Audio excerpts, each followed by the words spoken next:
에스겔 7장 14절로 27절입니다. 제가 대표로 봉독하겠습니다. 구약 1158페이지입니다. 그들이 나팔을 불어 온갖 것을 준비하였을지라도 전쟁에 나갈 사람이 없나니 이는 내 진노가 그 모든 무리에게 이르렀음이라. 밖에는 칼이 있고 안에는 전염병과 기근이 있어서 밭에 있는 자는 칼에 죽을 것이요 성읍에 있는 자는 기근과 전염병에 망할 것이며 도망하는 자는 산 위로 피하여 다 각기 자기 죄악 때문에 골짜기에 비둘기들처럼 슬피 울 것이며 모든 손은 피곤하고 모든 무릎은 물과 같이 약할 것이라.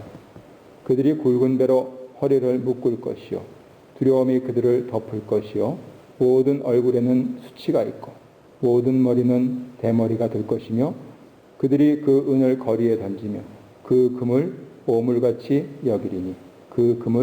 오물같이 여기리니 이는 여호와 내가 진노를 내리는 날에 그들의 은과 금이 능히 그들을 건지지 못하며 능히 그 심령을 족하게 하거나 그 창자를 채우지 못하고 오직 죄악의 걸림돌이 되미로다.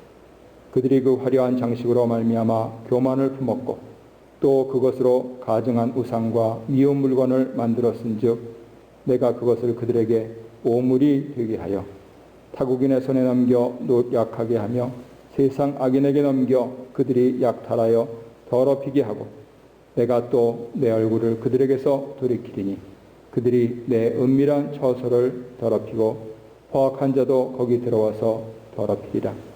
너는 쇠사슬을 만들라. 이는 피 흘리는 죄가 그 땅에 가득하고 포악이 그 성읍에 찼음이라. 내가 극히 악한 이방인들을 데려와서 그들이 그 집들을 점령하게 하고 강한 자의 교만을 그치게 하리니 그들의 성소가 더럽힘을 당하리라. 패망이 이르리니 그들이 평강을 구하여도 없을 것이라. 환난에 환난이 더하고 소문에 소문이 더할 때에 그들이 선지자에게서 묵시를 구하나 헛될 것이며 제사장에게는 율법이 없어질 것이요 장로에게는 책략이 없어질 것이며 왕은 애통하고 고관은 놀람을 옷 입듯 하며 주민의 손은 떨리리라. 내가 그 행위대로 그들에게 갚고 그 죄악대로 그들을 심판하리니 내가 여호와인 줄을 그들이 알리라. 아멘. 어제나 오늘이나 동일하신 예수 그리스도로 말미암아서 살아계신 하나님이 우리의 예배를 받으실 줄로 믿습니다. 즐겁지는 않지만 오늘 봉독한 말씀으로 다행에서 행복으로 라는 제목으로 하나님 말씀 증거하도록 하겠습니다. 본문의 중요한 세 단어 전쟁, 연병, 기근입니다. 밖에서부터 들어오는 것은 전쟁이고요. 그래서 그 안에서 일어나는 것은 연병과 기근입니다. 왜 이런 말씀을 하시느냐 하는 것을 제대로 이해하기 위해서는 먼저 우리 한국인들과 유대인들의 공통점을 살필 필요가 있습니다. 왜냐하면 이 말씀은 유대인들에게 주신 말씀이고 그리고 수천 년이 지나 한국인인 우리도 오늘 듣고 있는 말씀이기 때문이죠. 한국인과 유대인들의 공통점이 뭐냐 했을 때 여러 가지가 있을 수 있겠습니다만 하나님이 축복하시는 그러한 내용이 뭐냐 하는 데 대해서 바로 자녀를 축복하시고 재물로 축복하신다 하는데 깊은 애착을 갖고 있다는 점입니다. 아주 유별납니다. 그래서 자녀에 대해서 재물에 대해서 건드리면요 전쟁이 일어납니다. 바로 그렇기 때문에 하나님께서 그 부분들을 꼭 집어서 말씀을 해 주시는 것이죠. 하나님께서 축복하셔서 자녀와 재물이 번성하고 번영하게 됐습니다. 그런데 그렇게 복을 내려주신 하나님께 영광을 돌리지 아니하고 엉뚱한 일들을 했다는 것입니다. 차차 이번 주 다음 주에 보시겠지만 자녀들을 우상들에게 드리고 그렇게 자기 자녀들을 집어 삼킨 우상에게 산에서 분향하고 하나님을 안 믿는 게 아니고요. 하나님을 믿는다고 하면서 그렇게 했다는 것이죠. 그래서 계속해서 길이 참으시다가 마치 더 이상은 안 참는다 하는 그러한 투로 에스겔에게 말씀하시고 있는 것입니다. 에스겔 선지자는 딱 그것을 말씀하시던 때에 원래 제사장 역할을 했어야 될 사람이지만 그 역할을 할 수가 없기에 딱 거기에 맞는 그 말씀을 온몸으로 전하다가 간 그러한 선지자입니다. 흔히들 종교가 마음에 위안을 주고 우리를 행복하게 해주는 건데 아니 왜 이런 게 성경에 들어가 있느냐 이렇게 의아하게 여기실 수도 있습니다. 저도 궁금하고요. 하지만 오늘 말씀을 준비하면서 혹시 이럴지도 모르겠다 하는 그러한 글을 읽었습니다. 우리 주보에 있는 설교에 보면은 내일 어떤 분인가 하는 부분들은 다 게시가 될 테니까는요. 구체적인 상황은 안 밝히고 그 작가분이 뒤늦게 본 어느 드라마 얘기입니다. 성도님들 보셨을지 모르겠는데요.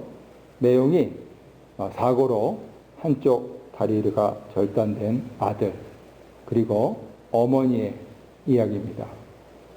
국민 배우라고 알려진 우리 김혜자 권사님이 주연을 맡아서 상도 받았다고 하는데요.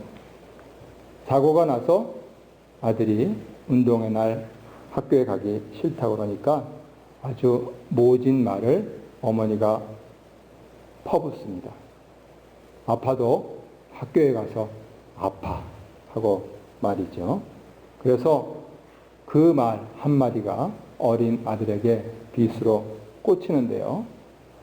왜 나를 낳아준 엄마가 그렇게 어린 아들 마음에 빗을 꽂았는가 하는 것을 아들이 이해할 때는 엄마가 아들 얼굴조차 알아보지 못하는 치매에 걸렸을 때입니다. 그래서 작가가 본인이 울고 또 울고 했던 대사를 그대로 적어 두었습니다. 아들이 묻고 치매에 걸린 엄마, 아들을 알아보지 못하는 엄마가 대답하는 말입니다. 우리 김혜자 권사님 음성 기억하실 테니까 제가 그대로 구현은 안 하더라도 한번 상상을 해보시기 바랍니다. 자기를 알아보지 못하는 엄마에게 아들이 묻습니다. 뭐 하시는 거예요? 눈 쓸어요. 눈이 오잖아요. 우리 아들이 다리가 불편해서 학교 가야 하는데 눈이 오면 미끄러워서. 아들은 몰라요 그거? 몰라도 돼요. 우리 아들만 안 미끄러지면 돼요.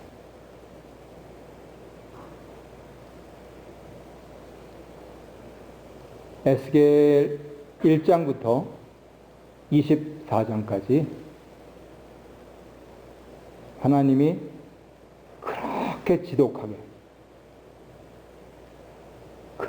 지독하게 너희들이 그럴 수 있냐 아주 모질게 말씀하시는 것이 혹시라도 이 엄마의 마음일지 모르겠다 하는 생각을 했습니다. 아마 틀림없을 것 같은 것이 그 이후로 그렇게 모질게 해서 결국 나라가 망한 이스라엘을 조롱하고 억압했던 강자들을 싸그리 심판해 버리십니다.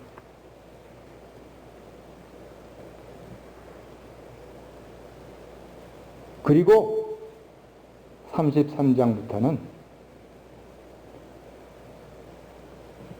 다시 건강하게, 다시 행복하게 살아라 하면서 새 것에 대해서 말씀을 해주시고 있습니다. 그래서 오늘 이 눈이 부시게라고 하는 드라마, 여기에 착안해서 하나님의 마음이 이 엄마의 마음이라면, 그래서 만일에 지금 에스겔서를 우리가 단지 무겁게만 받아들일 것이 아니고 그 가운데서 하나님의 진심을 찾을 수가 있다면 아마도 이것을 말씀하시는 것이다 해서 두 가지만 말씀드리고 설교를 맺도록 하겠습니다. 저 뒤에 33장 이후로 다시 행복해지는 이스라엘은 24장까지 거론되는 이스라엘 사람들하고는 다소 구별됩니다. 왜냐하면 여기는 여전히 왕국이 있고 여전히 큰 열강들에 대해서 저항하고 여전히 의국지사들이 있고 여전히 하나님의 성전이 있어서 하나님이 우리를 지켜줄 것이다 라고 믿는 본토에 남아있는 사람들, 그리고 그렇게 1차로 2차로 포로가 돼갖고 와가지고 언제나 돌아가서 우리도 이 일에 참여할까 생각하고 있는 사람들, 이 사람들 모두를 대상으로 합니다.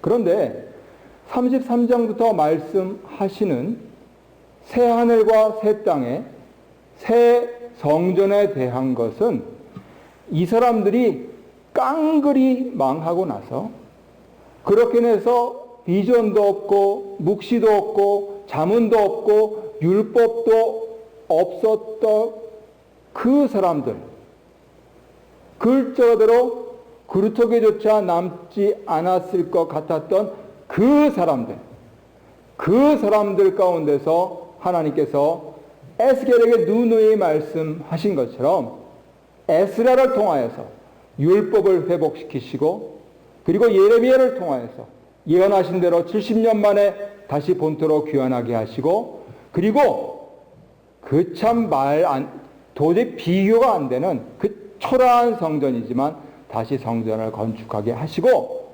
하시면서 이 포로로 잡혀갔던 사람들, 절망 가운데 있던 이 사람들이 하나님, 우리가 잘못했습니다. 우리 조상들이 잘못했습니다. 내가 잘못했습니다. 하고 진정한 회개를 했을 때에 이 사람들을 회복시켜 주셔서 하신 것이에요. 저는 지금 에스겔 20장까지 나가 있기 때문에 성도님들께서 20장 해설을 들으시면은 무슨 말인가 이해를 하실 것이고요. 결론만, 도대체 왜 하나님께서 그렇게 모질게 하시나 하는 그 부분들을 두 가지로 정리해서 말씀드리도록 하겠습니다. 왜 자녀를 주시고 왜 재물을 주셔서 우리로 하여금 번성하게 하시고 번영하게 하시는가? 죄짓지 말고 하나님 백성으로서 이 세상의 빛과 소금이 되라고 하시는 거예요. 그런데 그렇게 해서 주신 자녀로, 그렇게 해서 주신 재물로 이스라엘은 엉뚱한 짓을 했습니다. 세상의 빛과 소금이 되는 것은 너무 재미가 없어요. 그래서 아주 재미있는 일들을 찾았습니다. 성경은 특히 에스겔은 그것을 음란이라고 합니다. 성경에서 눈을 말씀하시는 것은 사람이 완벽할 수는 없잖아요. 하지만 그렇더라도 하나님이 택해서 구원하신 사람들에게서 원하시는 것이 무엇이냐? 바로 죄를 범치 않는 것입니다. 그래서 아브라함보다도 더 이전 사람들이었다고 누구나 인정하는 욥 같은 경우에는 이렇게 살았다고 전해집니다. 욥기 1장 5절을 보면 큰 생신이 있는 날, 여러 경조사가 있는 날, 그 번성했던 자녀손들이 모여서 그 번영한 많은 것을 가지고 축하잔치를 벌이고 나서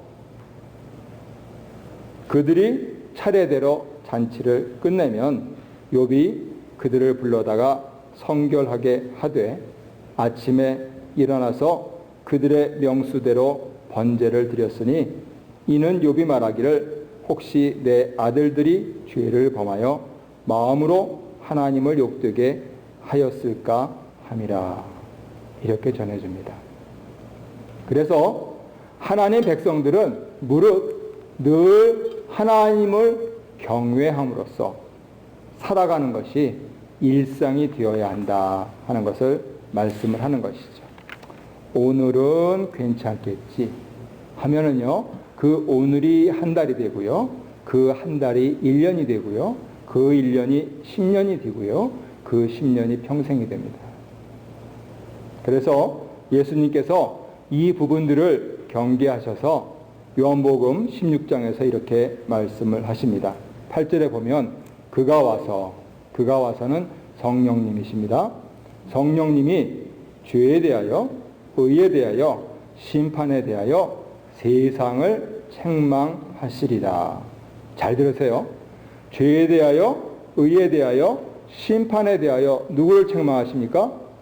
세상을 책망하십니다. 죄에 대하여라 하면 그들이 나를 믿지 아니하며, 의에 대하여라 하면 내가 아버지께로 가니 그들이 나를 다시 보지 못하며, 심판에 대하여라 하면 이 세상 임금이 심판을 받았습니다. 예수님께서 성령이 오시면 죄에 대하여, 의에 대하여, 심판에 대하여 세상을 책망하십니다. 하나님의 자녀들은 책망을 받는 것이 아닙니다. 왜 죄에 대하여 책망을 받습니까? 예수를 안 믿으니까. 왜 의에 대하여 말씀을 하십니까? 이제는 예수를 믿을 수가 없어요.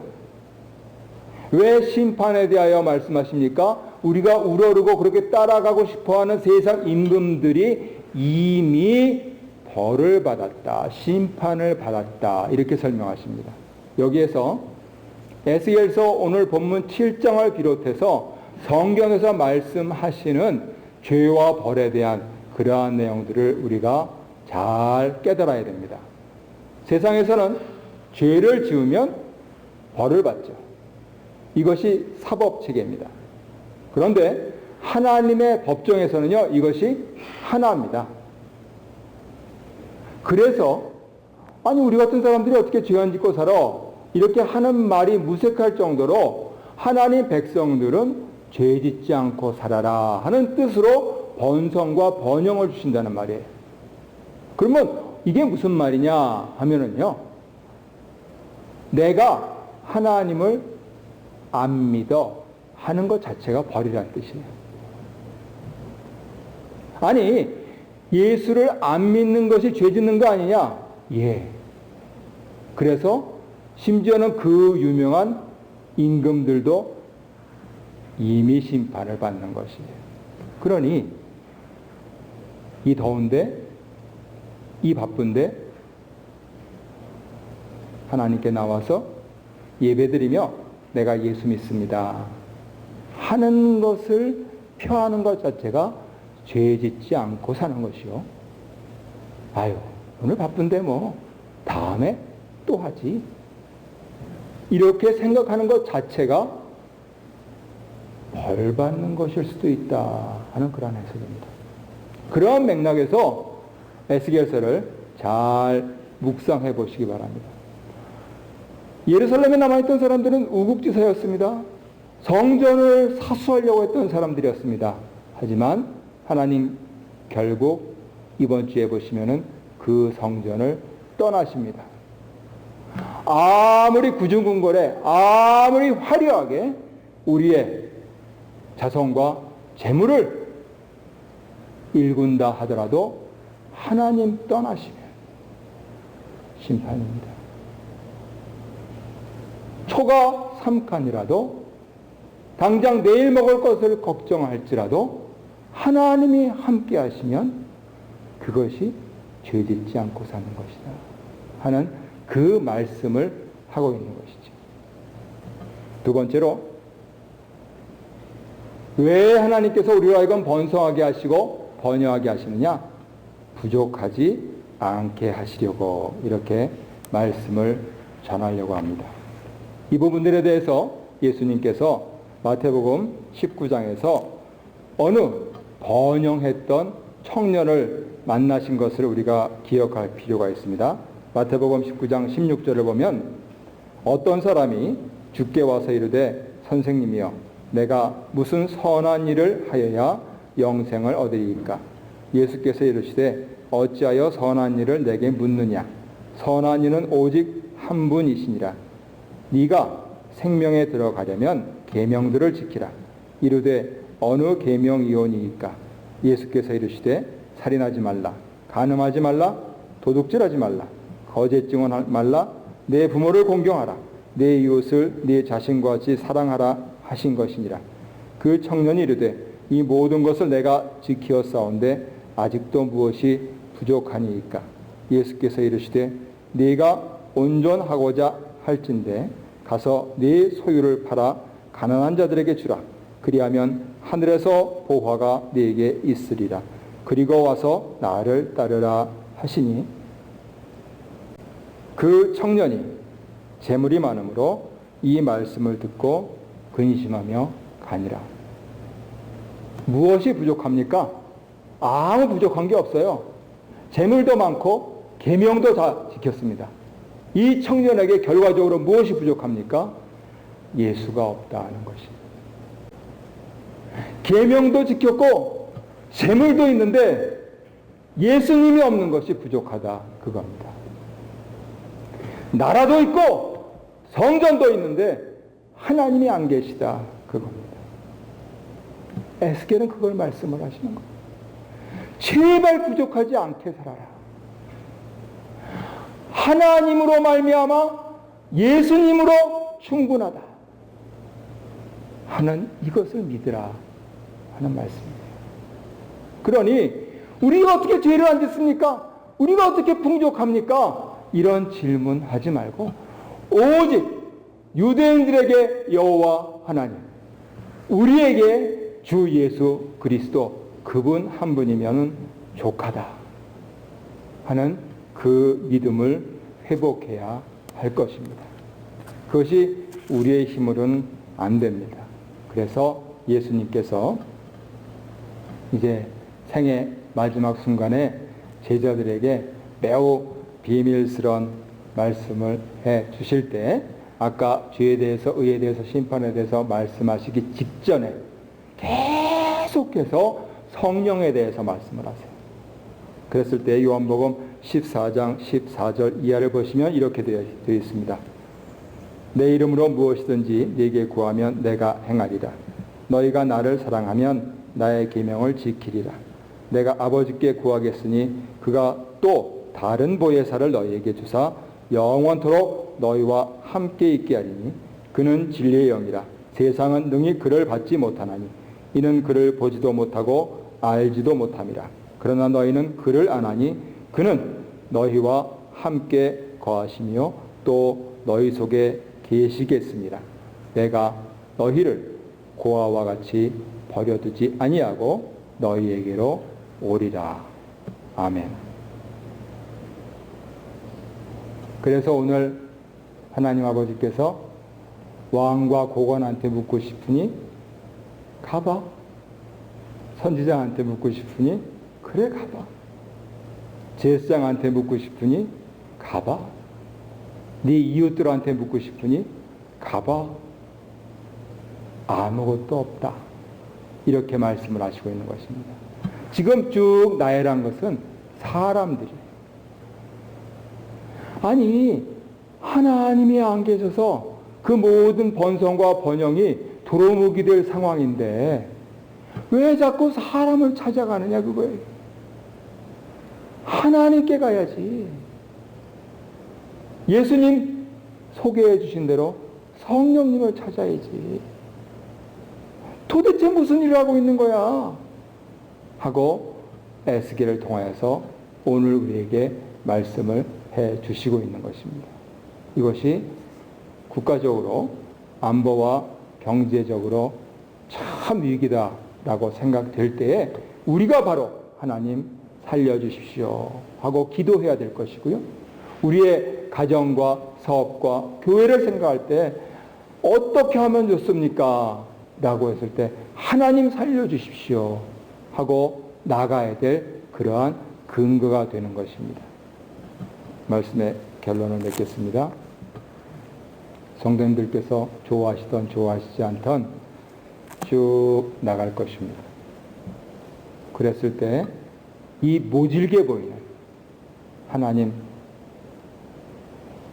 아버지, 하나님 어머니의 마음을 잘 헤아리셔서 아직 우리에게 나라가 있을 때, 아직 우리에게 성전이 있을 때 내가 그 하나님을 찾고 그 예수님을 찾고 그 성령님을 구하여서 다시 끝까지 가지 않고 다시 하나님의 사랑을 받고 하나님께 영광을 돌리는 그러한 삶을 드리겠다. 그렇게 결론을 맺으시면 그래서 오는 일주일에도 그렇게 성도로서 살아드리겠다. 작심을 하시면 진리의 영께서 오셔서 우리의 길을 인도하시고 반드시 도와주실 줄로 믿습니다. 혹시 우리 가운데서 힘든 분들이 계실 때 바로 그 힘들 때가 하나님 찾을 가장 좋을 때입니다. 사람은 힘들 때 기도하게 되어 있어요. 그러면 성령님 내 마음 좀 어루만져 주세요. 성령님 우리 사업 좀 일으켜 주세요. 성령님 우리 교회 좀 구해 주세요. 성령님 우리나라 좀 보호해 주세요. 우리 일가친척 권속들 주님 눈동자처럼 보호해 주시옵소서 하시면 살아계신 진리의 영께서 반드시 그렇게 하시겠다 하는 그 약속을 받으셨으니 오는 일주일도 기도하면서 승리하시기를 바랍니다. 이것이 교회 전통이에요.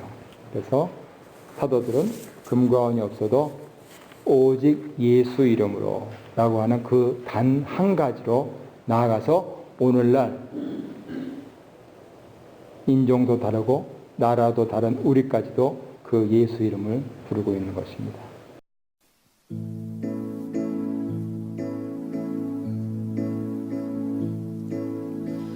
베드로와 요한이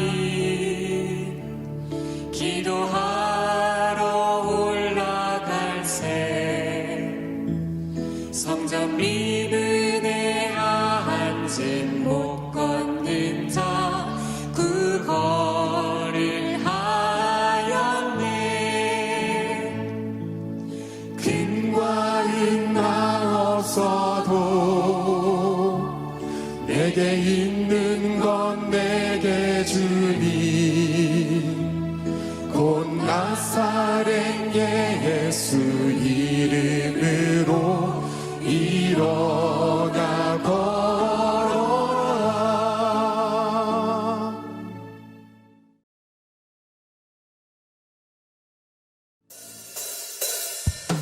그는 걸었네 뛰었네 찬양했네.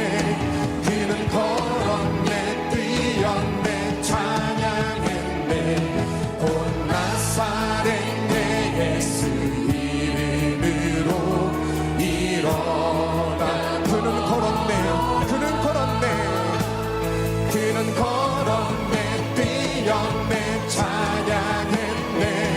그는 걸었네 뛰었네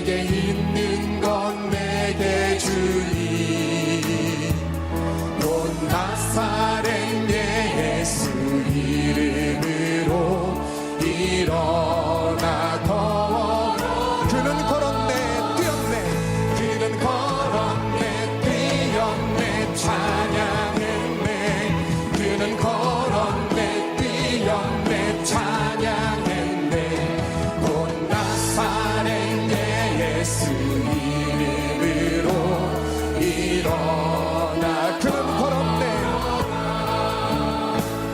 그는 걸었네 뛰었네 찬양했네 그는 걸었네 뛰었네 찬양했네 본 나사렛 예수 이름으로 일어나 한 번 더 그는 걸었네 그는 걸었네 뛰었네 찬양했네 그는 걸었네 뛰었네 찬양했네 곧 나사렛 예수 이름으로 일어나 걸어라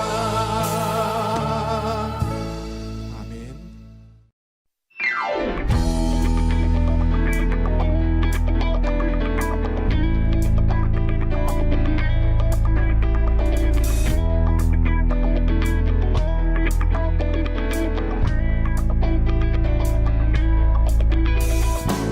베드로와 요한 성전을 향하여 기도하러 올라갈새 그 문에 앉았던 한 앉은뱅이가 구걸을 하였네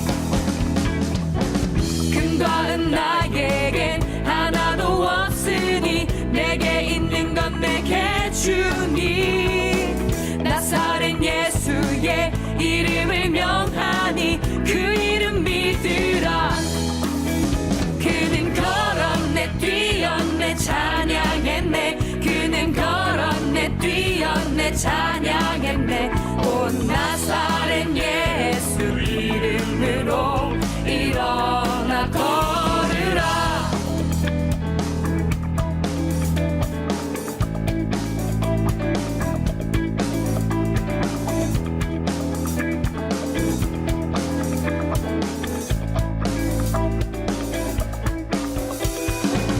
베드로와 요한 성전을 향하여 기도하러 올라갈새 그 문에 앉았던 한 앉은뱅이가 구걸을 하였네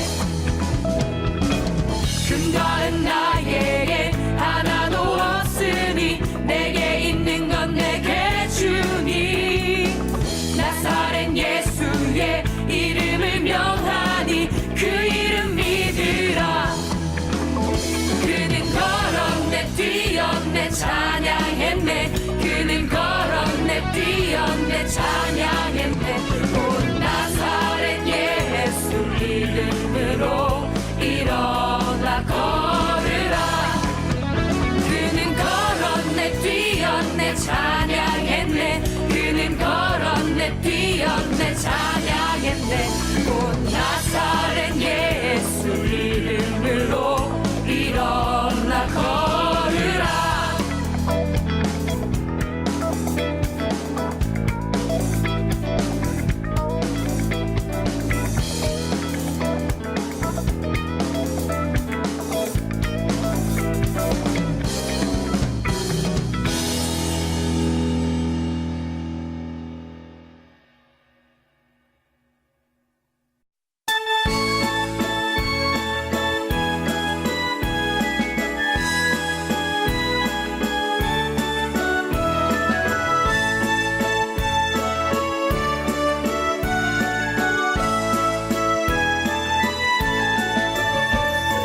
금과 은 나 없어도 내게 있는 건 내게 주니 곧 나사렛 예수 이름으로 일어나 걸으라.